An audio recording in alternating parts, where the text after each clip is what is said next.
Sir, जिस प्रकार से जो अभी आपने अग्निवीर की 4 साल की लेकर बात करी।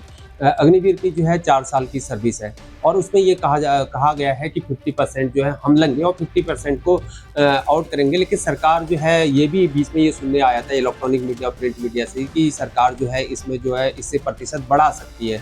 लेकिन जो 4 साल बाद जो घर आ जाएँगे उनके लिए जो री-एम्प्लॉयड का ज़रिया जो है सरकार ने 10% रिज़र्वेशन की बात कही सेंट्रल गवर्नमेंट और अपना स्टेट गवर्नमेंट के अंदर पैरामिलिट्री फोर्सेस जो है सेंट्रल गवर्नमेंट के अंदर सीआरपीएफ और एसएसबी और जो असम राइफल और जितने भी पैरामिलिट्री फोर्सेस हैं उनको 10% रिजर्वेशन की बात कही जा रही है।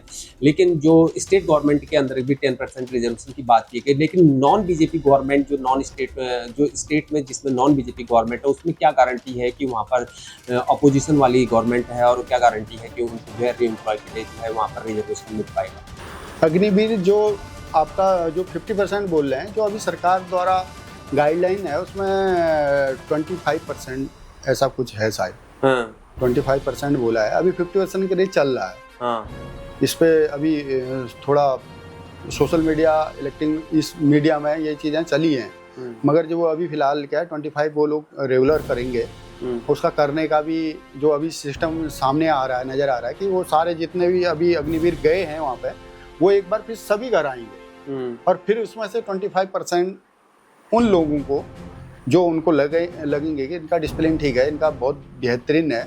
अगर सेना के अंदर कोई ट्रेनिंग कर लेता है तो मेरे ख्याल से उसका डिसिप्लिन बढ़िया हो जाता है। अगर वो 2-4 साल कर रहा है, मैं तो कर रहा हूँ 1 साल की ट्रेनिंग ले ले तो लगभग बंदे 1-2% मान सकते हैं कि जिनका वो रहता है, तो लगभग सेना के लिए तैयार सब लोग हो जाते हैं। ऐसा कुछ नहीं है कि उसमें अब उनको मेरे ख्याल से सेना के लिए भी बहुत दिक्कत रहेगी इनको 25% में लाने के लिए। कैसे उनको छांटेंगे ये तो पता नहीं, वही लोग सोच सकते हैं, या फिर उस पर भी कुछ आने वाले समय में कुछ और नज़र आएगा। तो ये है। बाकी सरकारें बोल रही हैं, राज्य सरकारें बोल रही, जैसे अभी धामी जी ने भी बोला हमारे कि 10% हम लोग रिजर्वेशन देंगे इनको लोग, तो 10% बाकी आपका 25% वहाँ होगी, 10% ये होगी 35%, बाकी परसेंट कहाँ जाएगा?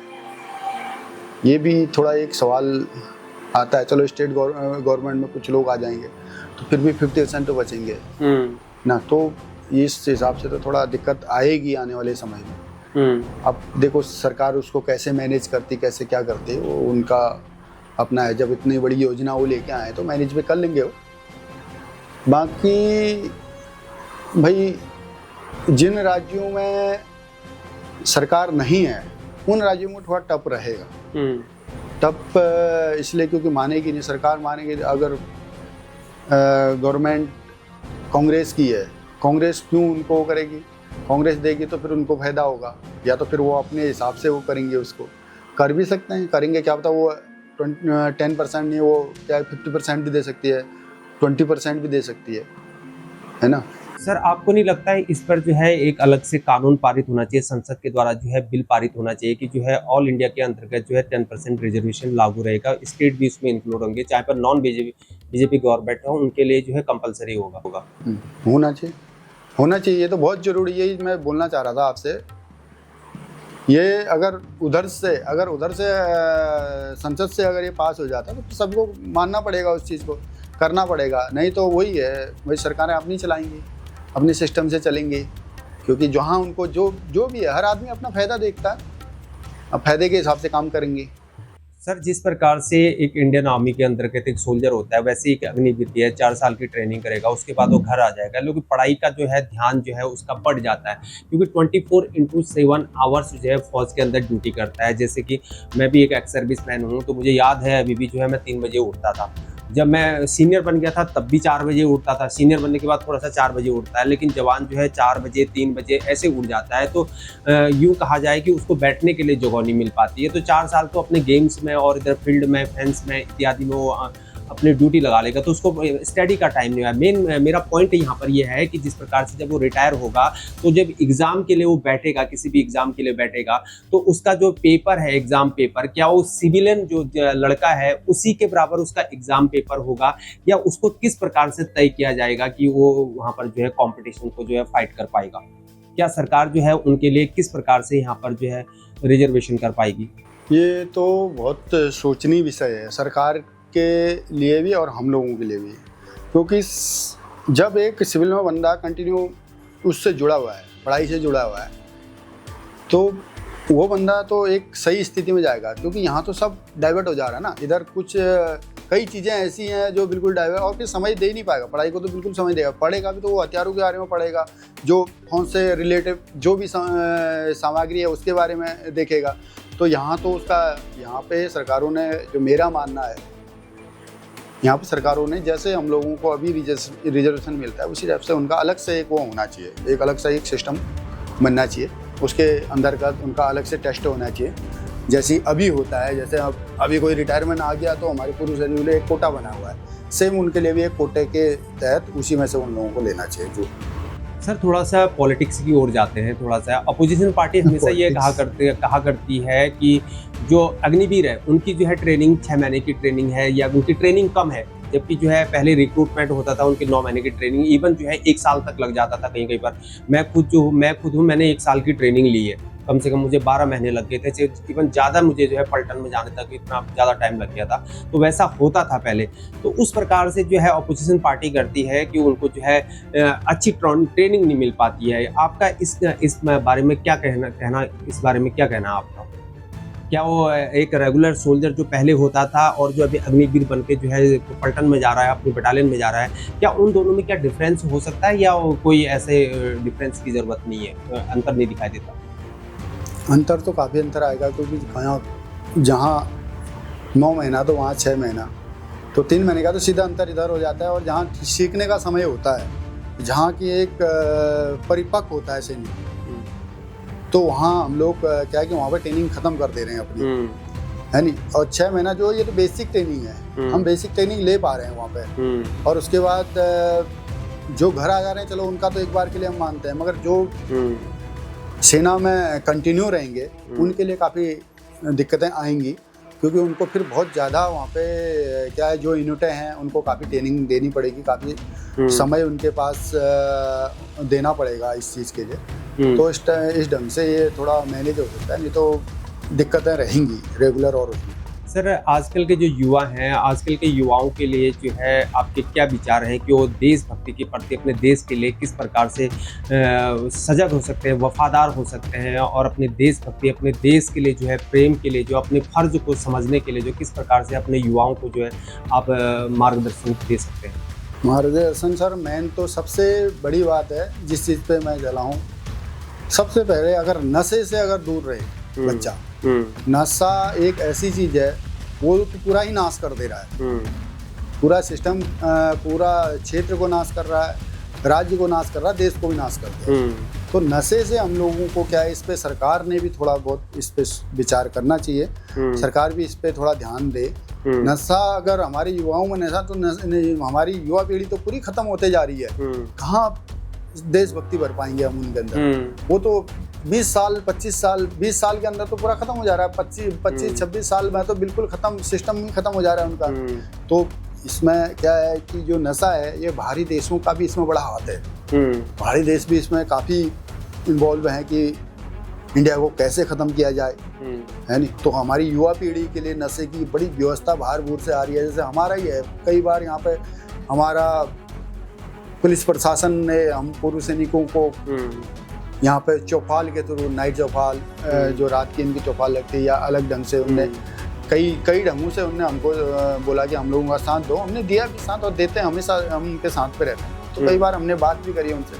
क्षेत्र है, शांतिपुरी है, अभी मैन हाईवे से थोड़ी जाएगा जो नशा यहाँ पर लेके आ रहा है। वो अंदर से आते हैं, अंदर गाँव से आते हैं, इधर से आते हैं, इधर से पहाड़ों में चढ़ जाते हैं। वो हमने उस दिन उसमें SP साहब थे यहाँ पे, SP साहब आए थे यहाँ पे, यहीं बिंदु कत्ता में। मैंने उस दिन ये बात रखी थी उन लोगों के बीच में कि मैंने कहा ऐसे इनको थोड़ा बाहर वालों पे भी आप कंट्रोल रखिए, और अंदर वालों पे भी थोड़ा कंट्रोल रखिए, और अपना भी थोड़ा बहुत सिस्टम बनाइए कि ऐसा जो, मगर इस पे किसी का ध्यान ही नहीं है नशे के ऊपर। तो देखो हमारे तो पूरा सिस्टम ही खत्म हो गया है।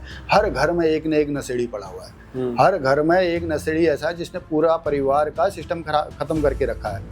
और समाज में आपका नहीं भी है तो समाज में कम से कम 25% ऐसे हैं जो नशे के से बिल्कुल बेहाल है। सर, जिस प्रकार से अपोजिशन पार्टी हमेशा जो है, जो सत्ता में बैठी काबिज एनडीए सरकार है, उसके लिए जो है एलिगेशन लगाती है, इवन जो पब्लिक भी जो है एलिगेशन लगाती है कि जो अग्निवीर बलिदानी हो जाते हैं अपने देश के लिए, सेक्रीफाइस करते हैं, और एक रेगुलर सोल्जर भी जो है सेक्रीफाइस करता है, लेकिन उनके जो बलिदानी होते हैं तो उन दोनों में जो है काफ़ी डिफरेंस अंतर को देखा गया है, ऐसा अपोजिशन पार्टी का एलिगेशन है, इवन पब्लिक का भी ये कहना है। इसको किस प्रकार से आप देखते हैं? देखिए, इसके बारे में मेरे को तो इतना जानकारी नहीं है, मगर अभी जो बीच में सुना था हमने कि अभी गवर्नमेंट उनको भी शहीद का दर्जा दे रही है, पहले नहीं दे रही थी शायद, यानी अभी इस समय शहीद का दर्जा दे रही है। जैसे पंजाब वाले एक आध केस आए थे बीच में, तो देखिए मेरा तो एक ये मानना है, मैं अपने तरीके से इस चीज़ को बोलूँगा।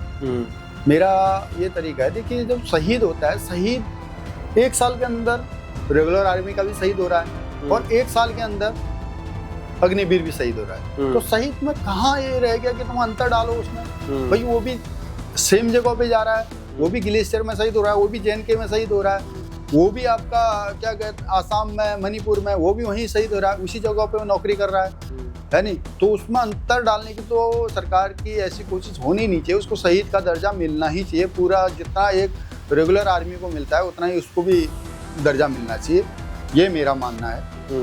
बाकी तो सरकारें कर ही रही हैं, अपने ढंग से कर रही हैं। क्या आपको लगता है कि सरकार जिस प्रकार से जो है अभी ऑपरेशन सिंदूर हुआ था, ऑपरेशन सिंदूर के दौरान जो है अग्निवीरों ने अपना दमखम दिखाया है, और जिस प्रकार से हम एडी की बात करते हैं, एयर डिफेंस की बात करते हैं, या आरटी के अंदर, या आर्मर्ड के अंदर, या इन्फेंट्री के अंतर्गत, फोर्स वायु अग्निवीर की बात करते हैं, सब ने मिलकर जो है हर इंस्टीट्यूशन के अंदर, ऑर्गेनाइजेशन के अंदर अपने दमखम को दिखाया। क्या सरकार जो है फ्यूचर में जो है आने वाले समय में जो है अग्निवीर के लिए जो है उनको प्रतिशत को बढ़ाने के लिए या कोई परमानेंट करने जैसे कोई आपको लगता है कि इस प्रकार से विचार कर सकती है?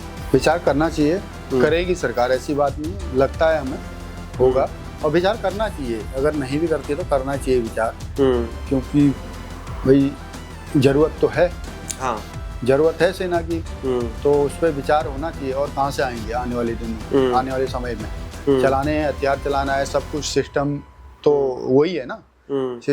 नफरी कम करने से थोड़ी होगा, चलो थोड़ी बहुत मान सकते हैं हम, नफरी कम हो जाए, मगर ये है कि पूरा ही सिस्टम ही वो कर दें तो कैसे होगा? चलाना और पड़ेगा, सरकार को वो चीज़ें तो रखनी पड़ेंगी, है ना।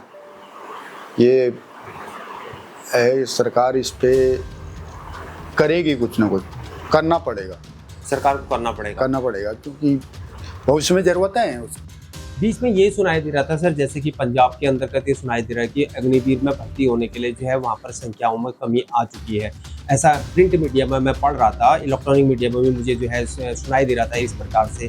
तो आपको लगता है कि हर एक इंडिया के अंदर हर स्टेट में इस प्रकार से जो है फौज में अग्निवीर के लिए जो है भर्ती रुझान कम हो रहा है, इसको किस प्रकार से बढ़ाया जा सकता है?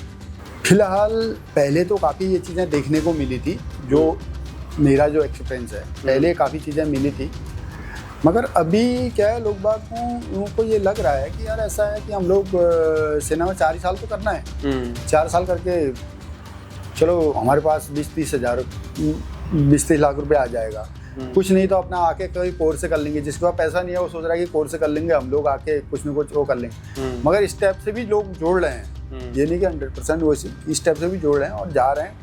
और अब देखो 4 साल के बाद भी, अभी तो 4 साल पूरे हुए नहीं है, आने के बाद ही इस चीज़ का हम सही से वो कर सकते हैं।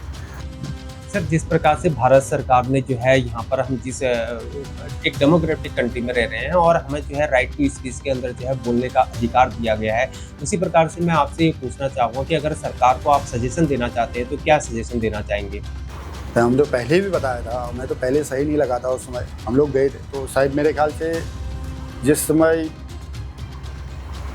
ये मुख्यमंत्री साहब ने वर्चुअल कॉन्फ्रेंस के थ्रू ये लिया था, तो उसमें एक मैं और एक अल्मोड़े से और एक उत्तरकाशी थे, 3 ही लोग थे जिनने थोड़ा बहुत बोला था इस विषय पे, बाकी लोग तो सही बोले थे, सही था। तो हमें तो क्या कि हम जो सत्य है वही बोलते हैं और जो हमें सही लगता है वही चीज़ें हम करते हैं।